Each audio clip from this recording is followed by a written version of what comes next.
Hello guys, welcome to my YouTube channel. मेरा नाम निधि है और आज हम डिस्कस करने वाले हैं इम्यूनिटी के बारे में। इसके अंदर हम डिटेल्ड स्टडी करेंगे कि इम्यूनिटी क्या होती है और कैसे पाए कहाँ कैसे बनती है। ठीक है, तो आइए वीडियो को शुरू करते हैं। सबसे पहले हम देखेंगे कि इम्यूनिटी क्या होती है। तो अगर हम सिंपल वर्ड्स में देखें तो इम्यूनिटी का मतलब होता है बॉडी की पावर, जिससे हमारा शरीर डिसीज़, बैक्टीरिया, वायरस, फंगस और टॉक्सिन से लड़ता है। ये एक डिफेंस सिस्टम होता है जो हमें बीमार होने से बचाता है। तो वही चीज़ देखिए, इस डेफिनेशन में लिखी हुई है कि इम्यूनिटी इज़ द रुकिए, हाँ, immunity is the ability of the body to defence itself against disease causing organism like pathogens such as bacteria, virus, fungi, parasite and toxins। यही चीज़ लिखी हुई कि इम्यूनिटी मतलब कि इम्यूनिटी एक तरीके की सेल्फ डिफेंस सिस्टम होता है जो हमें बीमार होने से बचाता है। हमें बीमार कौन करता है? यानी जो माइक्रो ऑर्गेनिज्म हमें डिजीज़ कॉज करते हैं उनको किल करती हैं, जैसे कि बैक्टीरिया, वायरस, फंगाई, पैरासाइट और टॉक्सिन्स।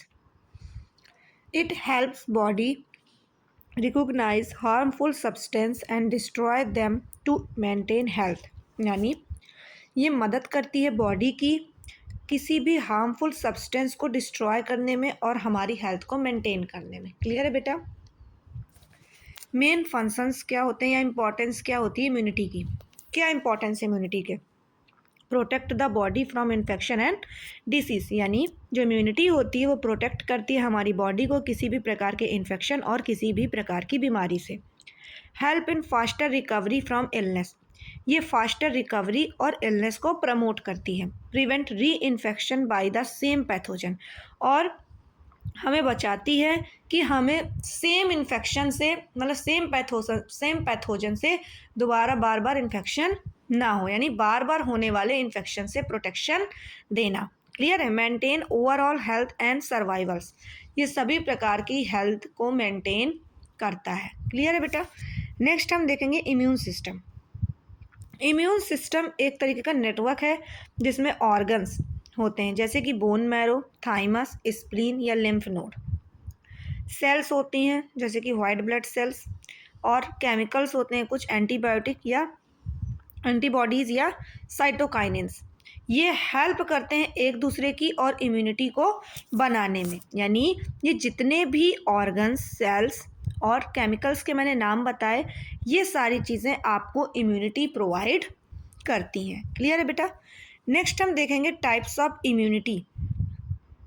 टाइप्स ऑफ इम्यूनिटी में हम सबसे पहले पढ़ेंगे इनिएट इम्यूनिटी क्या होती है। इनिएट इम्यूनिटी को हम लोग नेचुरल इम्यूनिटी बोलते हैं, या फिर इस इम्यूनिटी को हम इनबॉर्न इम्यूनिटी भी बोलते हैं। इनबॉर्न यानी जो जन्म से प्रेजेंट हो। क्लियर है?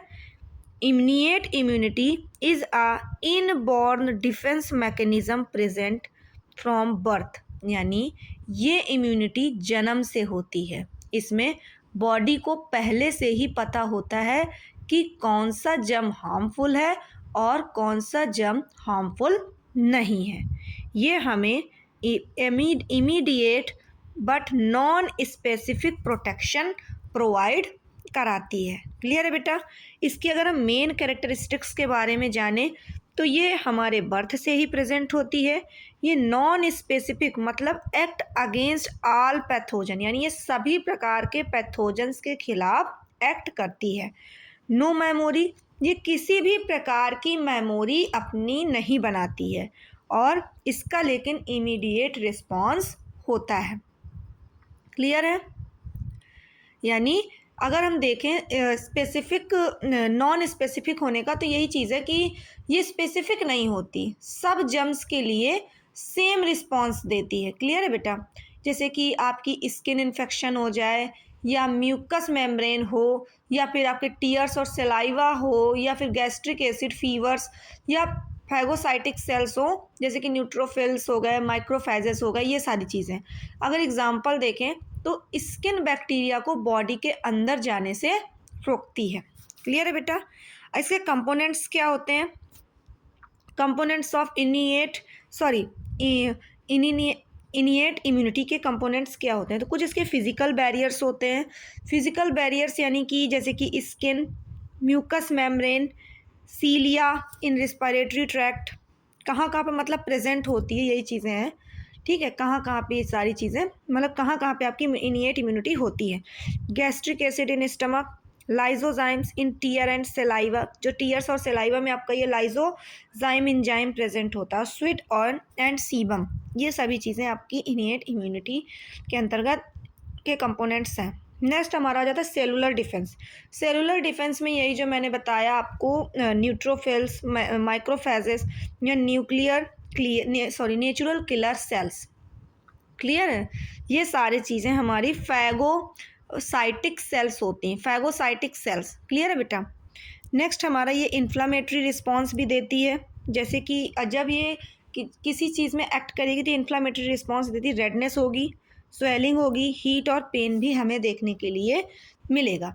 इसी का हम नेक्स्ट टाइप हम पढ़ेंगे एक्वायर्ड इम्यूनिटी। एक्वायर्ड इम्यूनिटी को बेटा हम लोग एडॉप्टिव इम्यूनिटी भी बोलते हैं, यानी ये हमारे जन्म से प्रेजेंट नहीं होती, इसको हम डेवलप करके अपनी बॉडी पे वैक्सीन, यानी हम लोग इसकी वैक्सीन के रूप में हम लोग इसे डेवलप करते हैं और अपनी बॉडी पे इंजेक्ट करते हैं। यानी acquired immunity developed after exposure to a specific antigen, it is specific and has a memory. देखो, ये इम्यूनिटी लाइफ के दौरान डेवलप्ड होती है। यानी अगर हमें मान लो कोविड-19 का हम एग्जांपल ले लें, जब कोविड-19 हमारे अंदर आया था हमारे भारत पे, तब किसी के अंदर इसका इम्यूनिटी प्रेजेंट नहीं थी इससे लड़ने के लिए, तो काफ़ी लोग मर रहे थे। लेकिन हमने इसका एक एक इम्यूनिटी हमने बनाई। क्लियर? इम्यूनिटी की बूस्टर डोज जो हम लोग लगवाते थे, वैक्सीन्स लगती थी, तो उन वैक्सीन्स को हमने अपनी बॉडी पे इंजेक्ट कराया। अब हम कोविड के संपर्क में भी जा रहे थे और हमें कोविड हो भी रहा था, तो वो कोविड से हमारी मृत्यु नहीं हो रही थी। वो जो हम वैक्सीन लगवाए थे, वो वैक्सीन हमारी बॉडी पे इम्यूनिटी डेवलप कर रही थी और उस पैथोजन यानी कोविड-19 के जो पैथोजन थे उनसे लड़ रही थी, और उनके खिलाफ अब हमारी बॉडी पे एक मेमोरी भी बना रही थी कि अगर हमें वही सेम इन्फेक्शन अगर दोबारा हो रहा है तो वो उसको ईजिली ट्रीट कर सके। क्लियर है? इसके अगर हम कैरेक्टरिस्टिक्स देखें तो ये डेवलप ड्यूरिंग लाइफ। ठीक है, ये अपनी वैक्सीन के जरिए ही हम अपनी बॉडी पे डलवाते हैं। ये एंटीजन स्पेसिफिक होती है, यानी ये मतलब कि पर्टिकुलर जर्म के लिए ही होती है, ये हर जर्म के ऊपर नहीं। जैसे कि वो हमारी नॉन स्पेसिफिक थी इनिएट इम्यूनिटी, वो किसी भी जर्म्स के ऊपर सेम रिस्पॉन्स देती थी, तो ये किसी भी जर्म्स के ऊपर सेम रिस्पॉन्स नहीं देती है। हैज़ इम्यूनोलॉजिकल मेमोरी, और ये अपनी खुद की मेमोरी को बॉडी में डेवलप कर देती है, और ये स्ट्रॉन्गर होती है और लॉन्ग लास्टिंग होती है। क्लियर बेटा? एक्वायर्ड इम्यूनिटी जो होती है ये दो फेजेस में डिवाइडेड है, एक्टिव फेज और पैसिव फेज। यानी अगर हम देखें तो एक्वायर्ड इम्यूनिटी हमारी दो तरीके की होती है, जिसे हम इसको हम एक्टिव फेज और पैसिव फेज बोल सकते हैं। देखो, एक्टिव फेज क्या होती है, यानी active phase is produced when the body actively form antibodies after exposure to an antigen. देखो, जो एक्टिव इम्यूनिटी होती है, एक्वायर्ड इम्यूनिटी का ही फर्स्ट टाइप है एक्टिव इम्यूनिटी, ये खुद के लिए एंटीबॉडीज़ बनाती है। ठीक है, यानी इसमें अगर देखा जाए तो यानी डिसीज होने के बाद ये डेवलप होती है। ठीक है, और डिसीज होने के बाद डेवलप होती है, कुछ में डिसीज होने के पहले ही हो जाती है। क्लियर? देखो, सिंपल वर्ड्स में अगर हम देखें तो जो एक्टिव इम्यूनिटी होती है वो खुद के लिए एंटीबॉडीज़ बनाती है, और ये दो तरीके की होती है। इसका पहला टाइप होता है नेचुरल एक्टिव इम्यूनिटी और दूसरा होता है आर्टिफिशियल एक्टिव इम्यूनिटी। तो सबसे पहले हम देखेंगे नेचुरल एक्टिव इम्यूनिटी क्या होती है। तो एक्वायर्ड आफ्टर नेचुरल इन्फेक्शन। देखो, यानी जब हमें इन्फेक्शन हो जाता है उसके बाद जब ये इम्यूनिटी डेवलप्ड होती है, यानी इन्फेक्शन होने के बाद जब किसी प्रकार की इम्यूनिटी डेवलप हो रही, वो हमारी नेचुरल एक्टिव इम्यूनिटी कहलाती है। अगर हम एग्जांपल लें तो चिकन पॉक्स एक बार होने के बाद दोबारा नहीं होता। ये सच बात है। चिकन पॉक्स जब किसी की बॉडी में एक बार हो जाता है, हम उसको मेडिकेशन के थ्रू किसी भी तरीके से उसको ट्रीट कर लेते हैं, उसका वैक्सीन लगवाते हैं, ठीक है। उसके बाद वो जो मेमोरी है वो हमारी बॉडी पे सेव रहती है, ठीक है। तो अगली बार अगर हमारी बॉडी पे वेरियोला जोस्टर वायरस अगर आता है जो हमें चिकन पॉक्स कॉज करता है, तो वो उस चीज़ को लड़ती है और उसको होने नहीं देती है। इसी का ही नेक्स्ट टाइप है artificial active immunity. Artificial active immunity वो एक्टिव इम्यूनिटी होती है जो वैक्सीनेशन के थ्रू मिलती है। क्लियर है? जैसे कि हम पोलियो वैक्सीन लगवाते हैं, कोविड-19 वैक्सीनेशन हम लोगों ने कराया, तो ये हमें वैक्सीनेशन के थ्रू मिलेगी। क्लियर है बेटा? इसके कुछ मेन फीचर्स होते हैं, ये लॉन्ग लास्टिंग होती है और मेमोरी बेस्ड सेल्स में ये बनी हुई होती है। अब अगर हम नेक्स्ट इम्यूनिटी देखें, नेक्स्ट टाइप एक्वायर्ड इम्यूनिटी का, तो दूसरा था हमारा पैसिव इम्यूनिटी। पैसिव इम्यूनिटी क्या होती है? Passive immunity is acquired when readymade antibodies are transferred to the person. यानी इसमें जो एंटीबॉडीज होती हैं वो बाहर से मिलती हैं, रेडीमेड होती हैं, यानी इंसानों द्वारा ही बनाई गई होती हैं, खुद की बॉडी एंटीबॉडीज़ को नहीं बनाती है। क्लियर है बेटा? ये भी दो तरीके की होती है, नेचुरल पैसिव इम्यूनिटी और artificial passive immunity. Natural passive immunity क्या होती है कि जो मदर से बेबी को मिलता है। क्लियर है बेटा? जो ट्रांसफ़र फ्रॉम एंटीबॉडीज, एक ऐसी एंटीबॉडीज़ जो मदर के थ्रू बेबी को बर्थ के दौरान ही मिल जाता है। कुछ एंटीबॉडीज़ होती हैं जो प्लेसेंटा के थ्रू, और कुछ एंटीबॉडीज़ हैं जो ब्रेस्ट मिल्क के थ्रू मदर से बेबी तक पहुंच जाती हैं। उसी प्रकार हमारा दूसरा है artificial antibodies. Artificial passive immunity क्या होती है? तो ये इंजेक्शंस के थ्रू एंटीबॉडीज़ दी जाती हैं। हम लोग जब बेबी पैदा होता है उसके बाद कुछ वैक्सीनेशंस करते हैं, जैसे एंटी रेब, या फिर हम लोग जो इंजेक्शन के थ्रू हम लोग पहुंचाते हैं वो सर, जैसे कि टिटेनस इम्यूनोग्लोबुलिन्स होते हैं, एंटी रेबीज सीरम हो जाता है, ठीक है।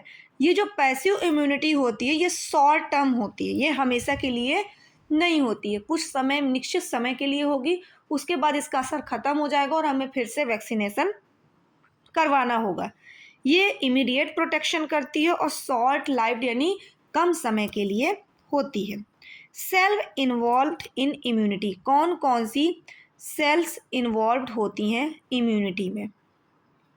ठीक है, पहली सेल हमारी इन्वॉल्व होती है बीटा लिम्फोसाइट, जिसे हम बी लिम्फोसाइट बोलते हैं। ये एंटीबॉडीज़ को बनाती है और ये ह्यूमोरल इम्यूनिटी को के लिए रिस्पॉन्सिबल होती है। अब हम देखें तो ह्यूमोरल इम्यूनिटी क्या होती है? ह्यूमोरल इम्यूनिटी बॉडी की डिफेंस सिस्टम का एक पार्ट है जिसमें एंटीबॉडीज़ इम्पॉर्टेंट रोल प्ले करते हैं। क्लियर है बेटा? टी लिम्फोसाइट्स सेल्स क्या होते हैं? ये सेल मेडिएटेड इम्यूनिटी होती है। क्लियर है? इसके कुछ टाइप होते हैं, ये टी हेल्पर टी सेल्स होते हैं और कुछ साइटोटॉक्सिक टी सेल्स होते हैं। क्लियर है बेटा? एंटीजन और एंटीबॉडीज़ क्या है? एंटीजन क्या है? एंटीजन क्या है? A foreign substance that trigger immune response. यानी एंटीजन क्या है? एक ऐसा बाहर से आया हुआ सब्सटेंस है जो हमारे इम्यून रिस्पॉन्स को ट्रिगर कर रहा है, यानी नुकसान पहुंचा रहा है, जैसे कि वायरस, बैक्टीरिया और टॉक्सिन्स। और एंटीबॉडीज़ क्या है? ये प्रोटीन बेस्ड बी सेल्स होते हैं जो कि हमारे स्पेसिकली बाइंड होते हैं एंटीजन से और एंटीजन को किल कर देते हैं। यानी एंटीजन एक तरीके का माइक्रो ऑर्गेनिज्म या कीटाणु है जो हमारी बॉडी पे जा रहा है और हमारी इम्यूनिटी को बाइंड कर रहा है। और एंटीबॉडीज़ क्या है? ये एक तरीके का बी सेल्स है जो कि प्रोटीन प्रोड्यूस कर रहा है और जो एंटीजन है उसको पूरी तरह से जकड़ रहा है। यानी अगर हम ऐसा एक स्ट्रक्चर बनाएं तो ये हमारा क्या वर्क हो गया? ये हमारी एंटीबॉडी कहला दी और ये जो हमारा एंटीजन है, और ये धीरे धीरे इसको पूरा कवर अप करके डिस्ट्रॉय कर देगा, तो ये हमारा क्या कहलाएगा?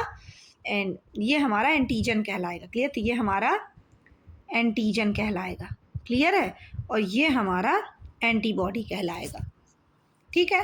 फैक्टर इफेक्टिंग, क्या क्या फैक्टर इफेक्टिंग है जो हमारे इम्यूनिटी को इफेक्ट करते हैं? जैसे कि एज फैक्टर हो गया, न्यूट्रिशन फैक्टर हो गया, स्ट्रेस फैक्टर हो गया, लाइफस्टाइल लोगों की, डिसीज़ हो, किसी को HIV हो, या फिर HIV तो सीधे सीधे से ही हमारे इम्यून सिस्टम को डिफेक्ट कर रही है, डायबिटीज़ हो गया या वैक्सीनेशन स्टेटस उसका ठीक नहीं है तो भी उसको इम्यूनिटी उसकी हार्म होगी। ठीक है बेटा, तो आज के लिए इतना ही। यदि आपको इम्यूनिटी से रिलेटेड सारे डाउट क्लियर हुए हों तो आप मेरे चैनल को लाइक करें, सब्सक्राइब करें और बेल आइकन को प्रेस करें। Thank you.